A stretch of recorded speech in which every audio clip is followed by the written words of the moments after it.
네, 여러분 반갑습니다. 오늘 이제 우리 핵심 강의로는 세 번째 부분입니다.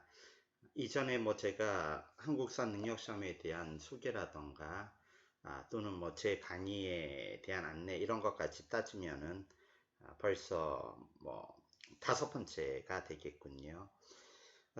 근데 강의로는 구석기, 신석기 구별하는 핵심 강의 안내를 드렸고요.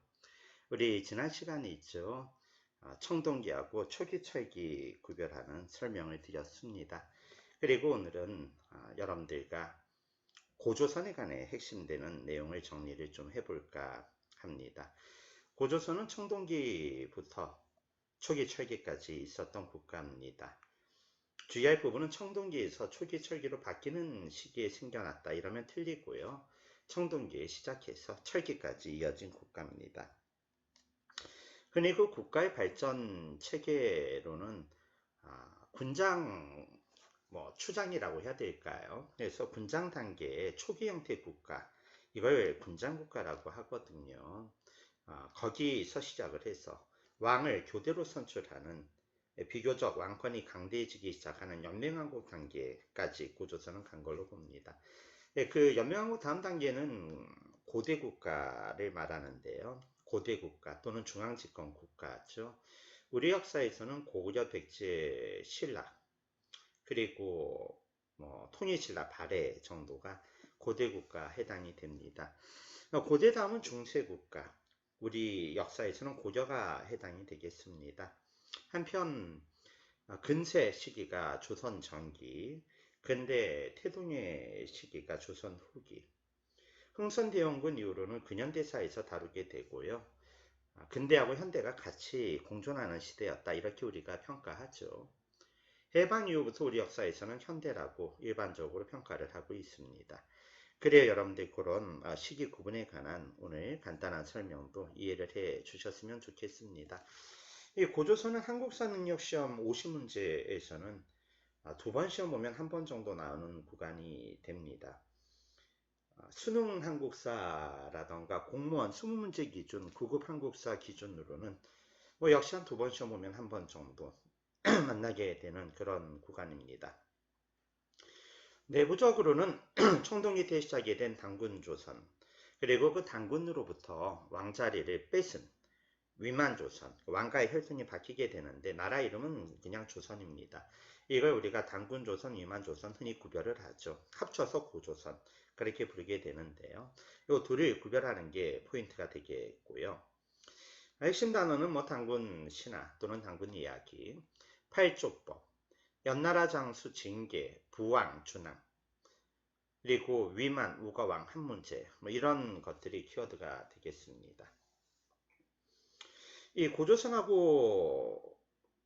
안에는 이제 여러분들이 단군조선하고 위만조선이 있다는 걸 알 텐데요.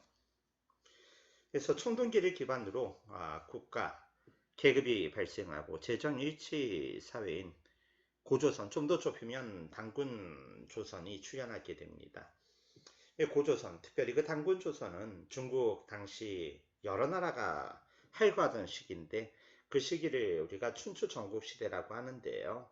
그 전국시대의 연나라와 대등한 정도로 고조선이 발달하게 됩니다. 하지만 연나라 장수 징계의 침략으로 영토가 많이 축소가 되게 됩니다. 중국이 그 진나라하고 한나라, 진나라는 여러분들 그 진나라 시황제라고 아마 들어봤을 거고요. 한나라는 유방이라고 하는 사람이 나라를 만든 시기인데 그 진한 교체기 시기.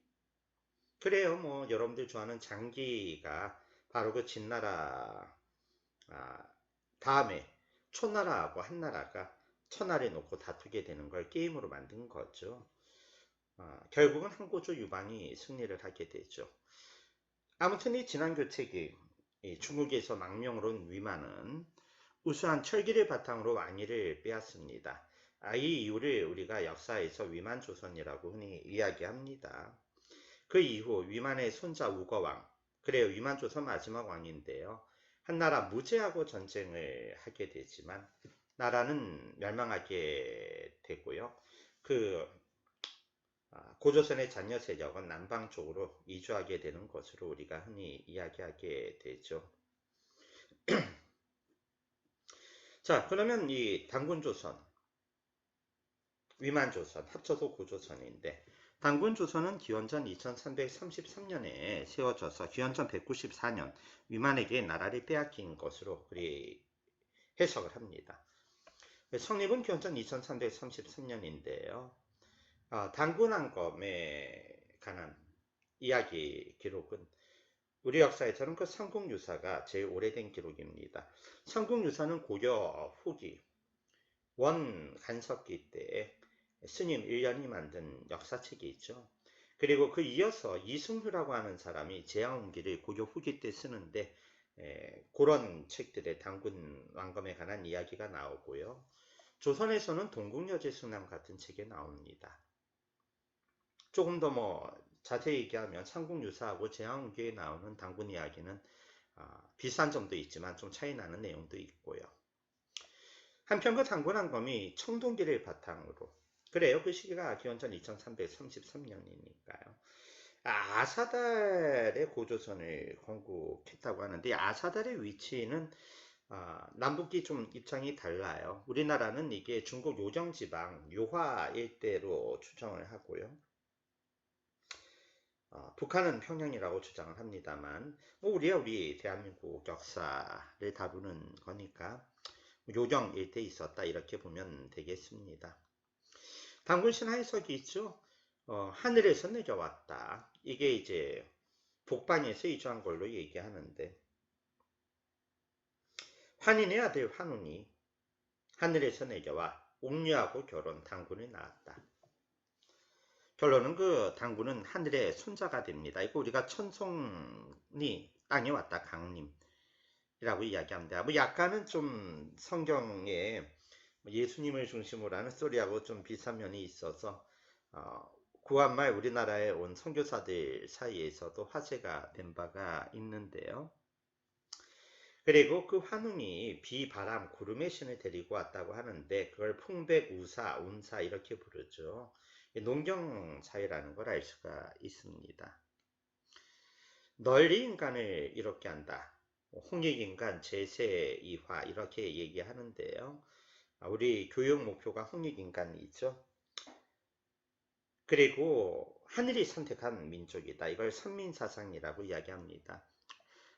상당히 유력한 민족에게 발견이 되는 사상인데 일본도 그런 주장을 하고 이스라엘도 그런 주장을 하죠.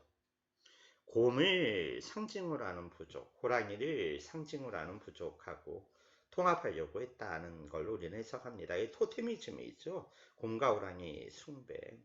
한편 그 중에 이제 곰을 상징으로 하는 부족의 딸 웅류하고 결혼을 했다.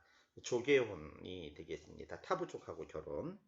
그리고 태어난 단군이 왕궁이 되었다. 근데 이 단군은 정확히 말하면 무당이라는 뜻이거든요. 그가 왕이 되니까 재정일치 사회다. 그렇게 해석할 수가 있겠습니다. 한편 우리 역사는 그 고조선의 중심지가 만주 요령 아사달에서 연나라 장수 징계에게 영토를 빼앗기고 한반도 평양성으로 이주한 것으로 이렇게 해석을 합니다. 이걸 중심지 이동설이라고 이야기하죠. 근데 북한은 처음부터 고조선은 평양에서 시작해서 평양에서 끝났다. 어떻게 보면은 북한의 수도 평양을 신성시하려고 하는 노력이다. 그렇게 간주할 수 있는 측면도 있겠습니다. 좀 구별해서 이해하시면 좋을 듯 싶고요. 단군조선은 기원전 4세기경 왕을 칭하니까 이 단계가 되면 군장국가 단계는 벗어나서 연맹왕국 단계로 나아간 걸로 보게 되는데요. 당시 중국은 7개 나라가 활과하고 있던 시기입니다. 이걸 전국칠흥이라고 합니다. 이걸 통일한 게 여러분들이 아는 진나라 시황제인데요. 그 연나라와 강성할 정도로 서로 대적했다 이렇게 말할 수가 있겠습니다. 근데 이런 이야기는 나중에 나오는 위만조선 때 나오면 안 됩니다. 단군조선에게 왕자리를 뺏은 위만 때는 이미 연나라가 없거든요. 네, 그거 좀 주의하시고요. 그래서 그 지도를 보면 고조선의 영토가 만주 랴오허강 왼쪽에 있는 강, 요하라고 하죠. 중심으로 한반도 북쪽 일대를 장악하고 있는 걸 우리가 볼 수가 있습니다. 네. 그래서 그 증거로 지난 시간에 배웠던 비파형 동검이라던가 거친무늬 거울, 뭐 미송리식 토기, 탁자형 고인돌, 북판형 고인돌이 이 지역에 집중적으로 나오고 있어서 네 가지가 고조선의 영역을 보여준다. 흔히 그렇게 말하게 됩니다. 근데 그 기원전 3세기 초에 연나라 장수 징계가 쳐들어와서 고조선 서쪽 영토를 대거 빼앗기게 되고요. 평양으로 중심지를 이동하게 된 걸로 역사는 보죠. 이게 그 평양 이름이 그 당시는 왕검성이다 이런 얘기인데요. 한편 기원전 3세기가 되면은 부왕이 출현해서 아들 준왕에게 왕위가 세습. 이 왕위가 세습되는 단계는 사실 왕권이 매우 강성해지는 걸 의미하는데요. 뭐 개인적으로야 고조선도 고대 국가로 봐야 되는 게 아닌가 저는 그렇게 생각합니다만은 고고학적 발견이 아직 좀 부족한 게 있어요. 그래서 우리 역사는 그냥 고조선은 군장국가에서 시작해서 연맹왕국까지 발달한 걸로 그렇게 흔히 보게 됩니다. 그리고 상장군 대부와 같은 간직이 나오게 되는데요. 뭐 사실 장군이라는 말은 여기저기서 쓰겠지만 상장군 대부 이렇게 뭐 연결해서 나오게 되면 여러분들은 이거 고조선 얘기구나 이렇게 생각하면 되겠습니다. 근데 그 고조선 중에 이제 당군 조선 혈통이 바뀌게 되는 사건이 일어나게 됩니다. 그게 이제 기원전 194년에 위만에게 왕자리를 뺏긴 건데요. 위만 조선은 100년을 채 못 갑니다. 그래서 기원전 194년에 세워져서 기원전 108년에 무너지게 되는데요. 기원전 2세기 중국의 진한 교체기, 진나라 한나라 교체기에 위만이 철기를 바탕으로 유의민을 끌고 고조선으로 망명을 하는데요. 중국의 그 삼국지 동의전이라는 책을 보면은 위만이 망명할 당시 상투를 틀고 오랑키옷. 근데 이게 뭐 상투는 아시지만 전통적으로 우리 민족이 머리를 이렇게 모아서 위로 올리는 형태인데요. 중국 입장에서는 오랑캐가 우리가 되겠죠. 우리야 뭐 중국을 오랑캐라고 부르지만 그래서 호복을 입고 조선으로 왔다. 예, 우리 민족이 옷을 입고 있었다. 그래서 우리가 그 위만은 그냥 중국 영토 안에 있었던 같은 우리 민족, 동이족으로 봅니다. 그 결과 위만 조선의 역사를 우리 역사에서 가르치는 거죠. 같은 조선족으로 해석을 해요. 위만은 준왕의 신임을 얻어 이 준왕이 바로 당군 조선의 마지막 왕입니다. 서쪽 중국하고 부딪히는 국경선을 방어하는 임무를 맡겼는데 위만이 왕검성으로 쳐들어와서 준왕을 몰아내고 왕위에 오릅니다. 그 결과 위만 혈통에 위만 조선이 만들어지는데 근데 위만은 나라 이름을 조선으로 그대로 두었습니다. 체제도 그대로 유지를 했고요. 네. 영토가 확장이 됩니다. 철기를 바탕으로 진모가 힘든 주변 지역을 정보. 그러니까 위만 조선이 청동기 기반 이러면 틀리게 되겠죠. 네. 그리고 준왕이라던가 뭐 부왕 같은 사람 또는 연나라 장수 징계 같은 사람은 당군 조선 때 나올 사람들이니까 위만 조선에 나오게 되면 곤란하게 되겠어요. 그리고 위만 조선은 중국의 한나라와 한반도 남쪽에 있던 진이라고 하는 어떤 집단 사이에서 중개무역을 하면서 이걸 독점했다고 하니까 위만 조선이 뭐 무역에 발달하지 않았다 이렇게 나와도 틀리게 되니까 그런 걸 여러분들이 좀 유념해 주시기 바랍니다. 그러면 그 위만 조선은 언제 멸망을 하게 되었느냐? 그래요. 그게 기원전 108년대 일인데요. 위만 조선 마지막 왕 우거왕입니다. 위만의 뭐 손자뻘이 있죠. 중국 한나라 무제. 예, 한나라 무제입니다. 그 문제라고 무제 아빠가 있는데 그 문제라고 하면 틀리게 됩니다. 한나라 무제가 장군 양복과 순채를 보내서 안검성을 공격합니다. 사조 지문으로 양복과 순채 만나면 이거 우거왕 때고 위만조선 무너지는 때구나. 여러분들은 그런 걸 알고 문제를 좀 푸시면 좋겠죠. 1년간 고조선이 한나라 공격을 잘 막아냈습니다. 그러나 내분이 발생. 원래 그 전쟁이 길어지고 어려워지면 내분이 벌어지기 마련인데요. 조선상, 이게 상장군 대부할 때 상이죠. 조선상 역계경이라는 사람이 한반도 남부의 진으로 이동하게 되고 달아난 거라고 할까요? 결국 우광은 피살이 되고 한나라는 위마조선 영역에 4개의 군현을 설치하는데 이게 흔히 낭랑, 진번, 임둔, 현도라고 하고요. 그 중에 끝까지 살아남은 게 낭랑인데 고구려 미천왕이 313년에 낭랑을 무너뜨리면서 한사군이 완전히 철폐가 됩니다. 한사군은 우리 역사에 뭐 여러 가지 문화유산이 남아 있어요. 그렇긴 하지만 이건 뭐 그냥 중국 체제로 보아서 우리 역사에서는 잘 안 가르칩니다. 간혹 어려운 제 한사군 이야기를 건드리는 경우가 있기는 한데요. 드문 경우라 뭐 여기서는 일단 생략하겠습니다. 고조선의 법은 중국 한서지리지라는 책. 왜냐하면 한나라가 고조선을 무너뜨렸기 때문에 한서지리지에 나오는데 그 8개 법이 전해진다고 그 책은 나와 있어요. 그 책에는. 근데 그 책이 그 8개 법을 다 적지는 않았고요. 그 중에 예를 3개를 들면 이렇게 말을 합니다. 그래서 그 법 조항으로는 정확히 말하면 3개. 그리고 이어서 고조선의 풍습에 대해 이야기를 합니다. 그래서 아마 그 4개 정도가 고조선의 8조법 내용이 아닌가 일반적으로 이렇게 추정을 하는데요. 정확히 말하면 법으로는 8개 중에 3개가 전해지고 풍습 하나 이렇게 말할 수가 있습니다. 남을 죽이면 죽인다. 사형이다. 생명 존중이 있죠. 남을 죽이면 너도 죽는다. 그리고 고조선에 사형 제도가 있었다는 걸 우리가 알 수가 있습니다. 남을 다치게 하면 상해하면 곡식으로 배상. 이거는 이제 상해에도 죄가 되는 거니까 상해죄가 존재한다는 걸 알 수가 있고요. 남이 다치면 곡식으로 배상하는 건 그 사람이 일을 못하는 것에 대한 배상이니까 노동력을 중시한다는 걸 뜻하게 됩니다.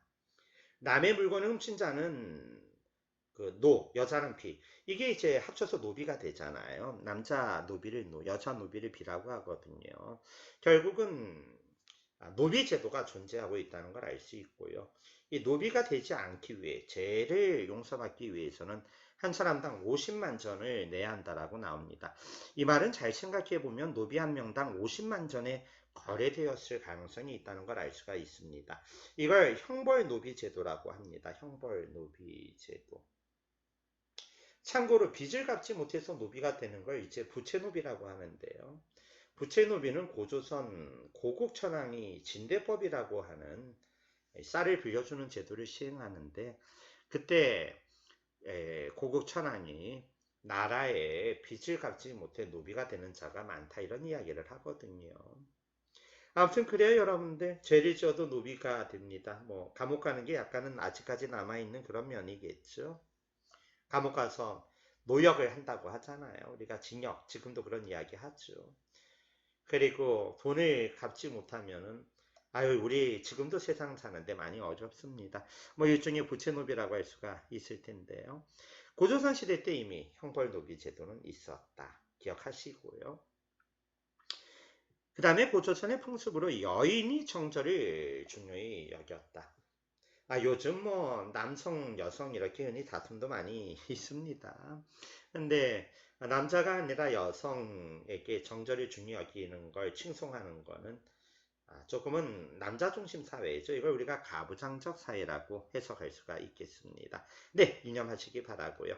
근데 그 한사군 설치 이후에 토착민들이 거세게 저항하면서 법조항이 60여 조로 늘어나게 됩니다.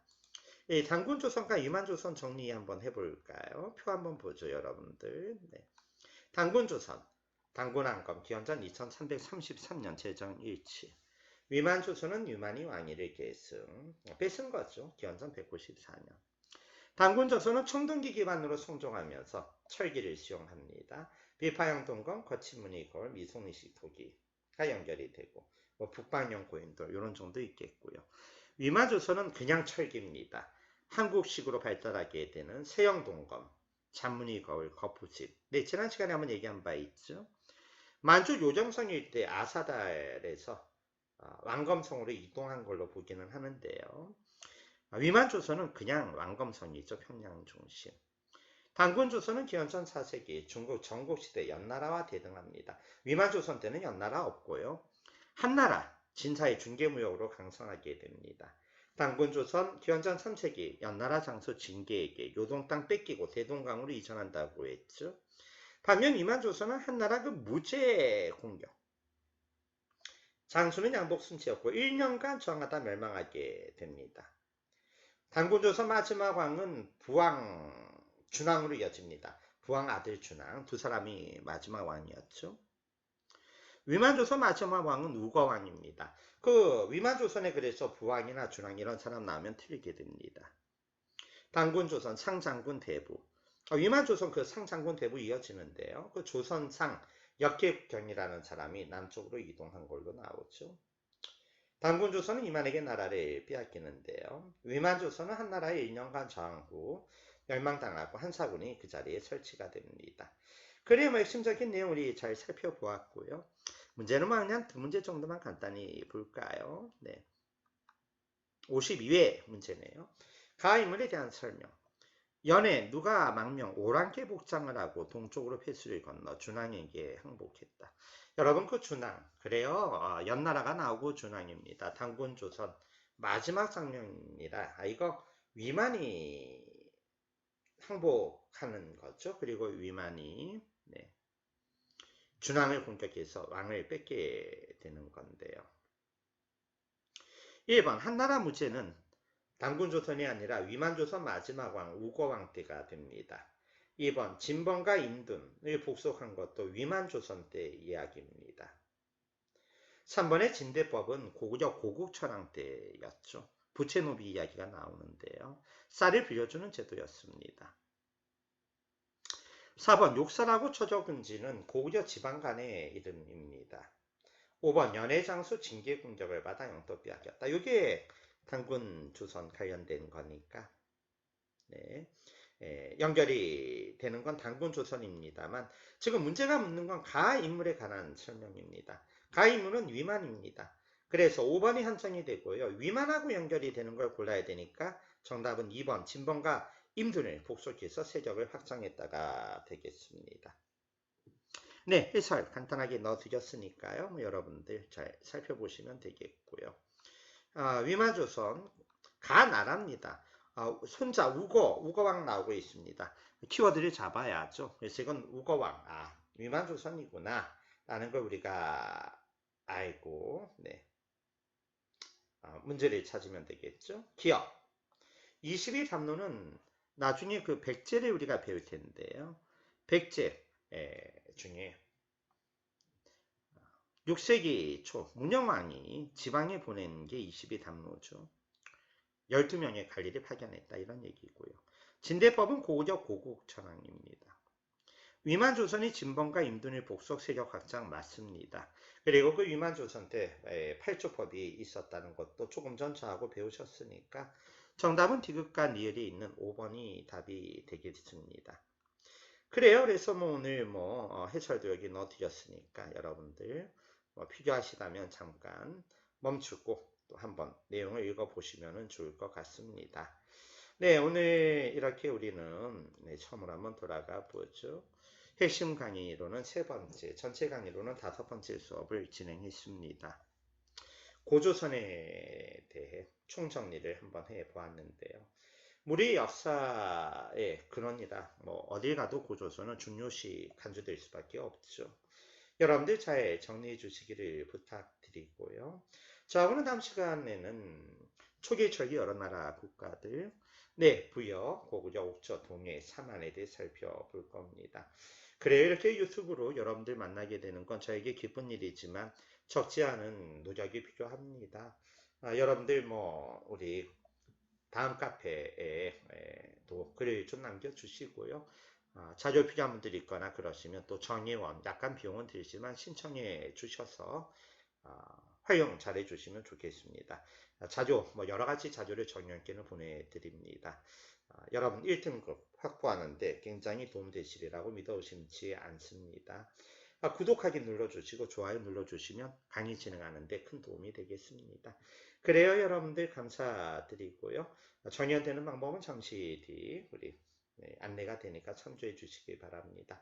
여러분 수고하셨어요. 저하고는 우리 또 다음 시간에 만나서 깊이 있는 공부 같이 해보겠습니다. 티끌모아 태산입니다. 이 강의 여러분들이 반복해서 들으셔서 실력을 잘 올려주시기 바랍니다. 여러분 다음에 뵙겠습니다. 고맙습니다.